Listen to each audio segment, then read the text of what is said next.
Yo, what's up mga tropa peeps? Welcome back to my vlog at magandang araw po sa inyong lahat. Ayan, good morning. Hello po sa inyo. At ngayon po ang ating pong pag-uusapan ay walang iba kundi dito po sa usapin.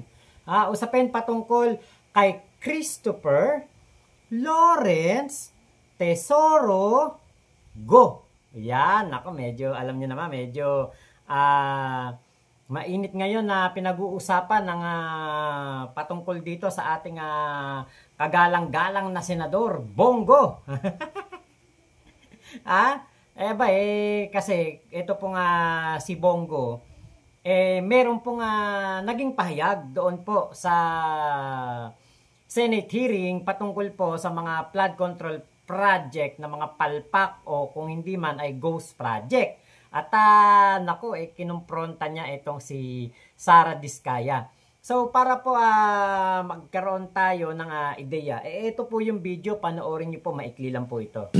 Naiulat kasi ngayong araw, ngayon lang, na joint venture niyo raw po ang CLTG 2017? I think so, yes, before. Flood control ito? I can't remember. Natapos na bang proyekto ito? Alam ko tapos po yung mga project. Nagagamit na ito ng tao? I would think so, yes po. Kung meron pong pagkukulang o deficiencies or mali, ako mismo po ang magre-rekomenda sa committee ito. Nakasuhan kayo kahit kasama ang kamag-anak ko. Galing po mismo kaya Senator Bongo, ipapakulong daw niya etong si Sara Diskaya at ang kanyang mga kamag-anak na sangkot po dito sa mga maanumalya na flood control projects. Naku, may report itong si Congressman Benny Abante na 250 na lugar daw po sa Davao City ay binabaha. Alam niyo po, nitong mga nakaraang araw, nakaraang linggo, nakaraang buwan, ay nakikita po natin ang mga posts ng mga Davao netizens. Nakapalo tayo sa Sunstar Davao, nakapalo tayo sa GMA News, regional, yung Davao. Nakikita natin na ina-upload po nila yung mga upload ng mga ng mga taga Davao City at pinapakita nila sa kanilang video na binabaha sila. Yan na po yan Sunstar Davao yan sa kayong GMA News. Nakikita natin yan. Ina-upload nila. Kaya nung nakita ko, nag-search ako, Davao City. Baha today. Nung makita ko, totoo nga, meron nga talagang mga lugar sa Davao City na binabaha. Senator Bongo, total naman, sinabi mo yan, nagsalita ka ng ganyan, bakit hindi ka mag-imbestiga at paimbestigahan mo? Itong joint venture na programa o proyekto ni Sara Diskaya at ng CLTG. Parang pamilyar CLTG? Parang pamilyar yung kumpanya na yun. Hindi lahat ng infrastructure projects may anomalya. Kailangan ng kahit ng anong bansa ang infrastructure para umunlad. Basta gawin lang po ito sa tama ang proyekto. Ang masama, yung palpak na proyekto at ghost projects na ginagawang gatasan. Huwag lang po sanang bastusan. At ulitin ko, for the 9th time, I have nothing to do with the business of my family. Wala po akong kinalaman sa negosyo nila. I have no involvement in its operations. 24 anyos pa lang po ako, nagtatrabaho na po ako kay former Mayor Rodrigo Duterte. Hindi po nakakalapit sa akin ang pamilya ko para humingi ng pabor sa kontrata ng gobyerno. Yan po ang sinabi ko noon pa. I will resign kapag pumasok po sila sa City Hall or sa Malacanang. Paulit-ulit ko itong sinabi. Pag may gumamit ng pangalan ko, please consider it denied. Ayaw ko po makisali sa negosyo ng pamilya ko at ayaw ko rin po silang makialam sa trabaho ko. Sa totoo lamang po, mas nakakalapit pa sila sa ilang politiko, pero hindi po sa akin. Hindi naman natin mapili kung sino yung kamag-anak natin sa mundong ito. At hindi rin po ako nag-i-intervene on behalf of any business entity. Nag-warning na po ako noon. Ingat po kayo sa mga named dropper. I observe delikadesa. Pangalan ko po ang puhunan ko sa mundong ito at hindi ko po yan sasayangin. At hindi ko sasayangin ang tiwala ng Pilipino.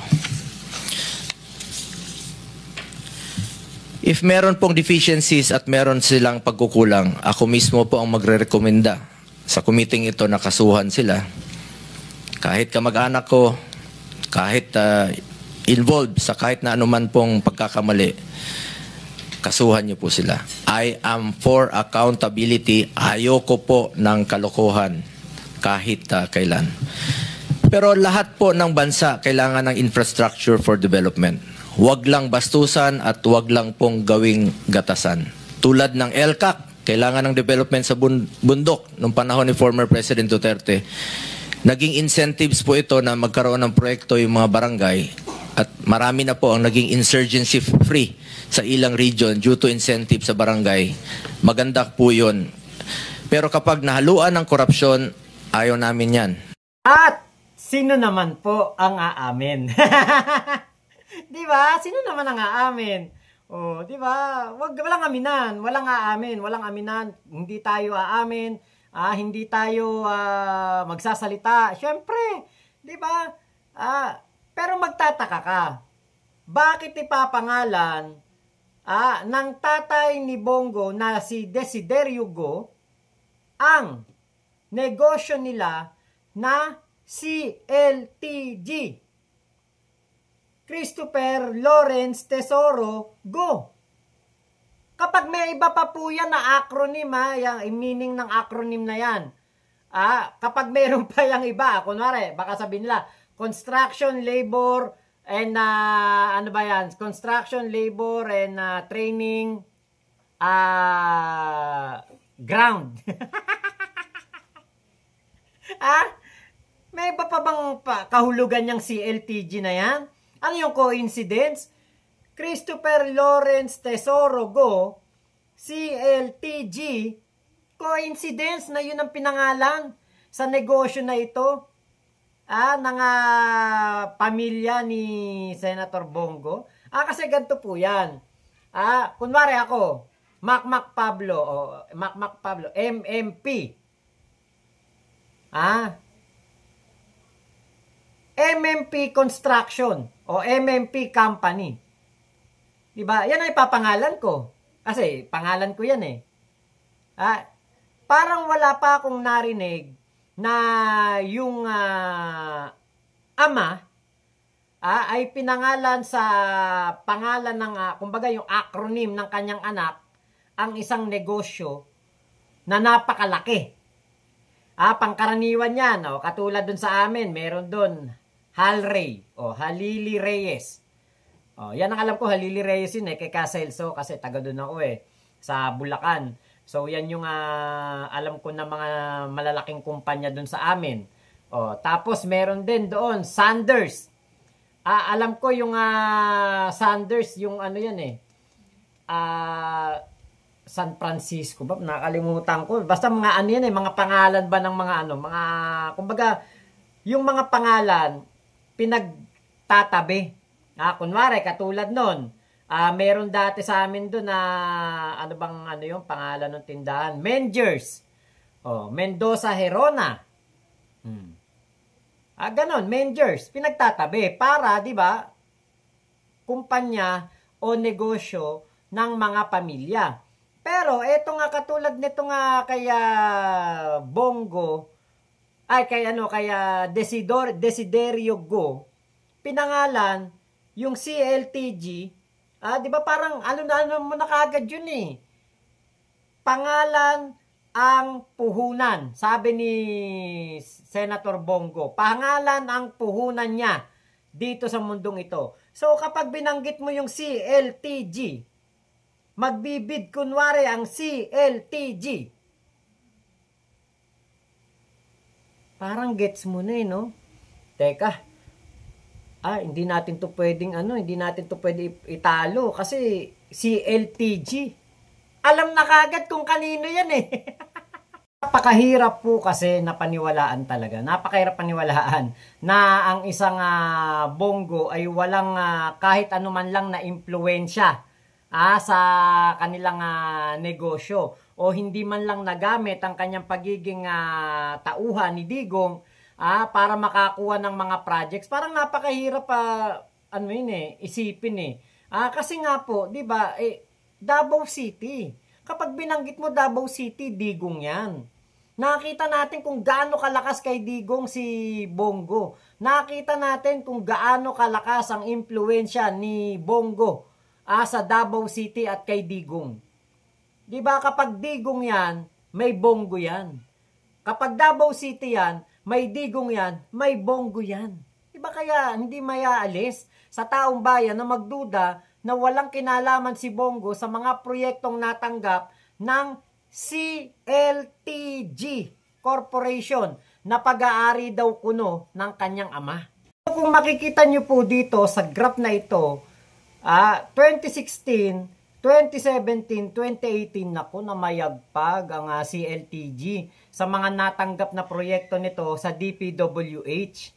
Ang laki pong halaga, bilyon.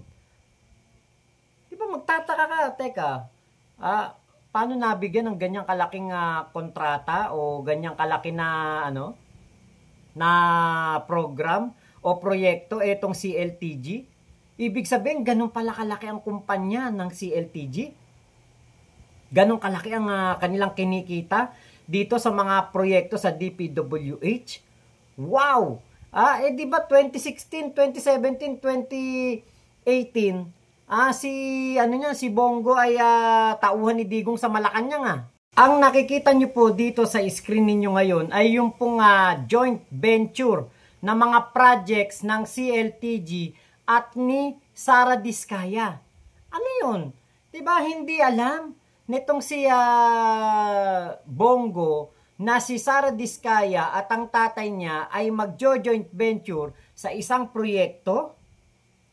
Ito pa na mga si Sara Diskaya at ang kanilang mga kumpanya, yung mga St. Gerard, yung mga kanilang mga construction firm ay kilalang kilala na po sa mundo ng construction at sa DPWH at sa mga tauhan ni Digong. Naku, kilalang kilala na po yan.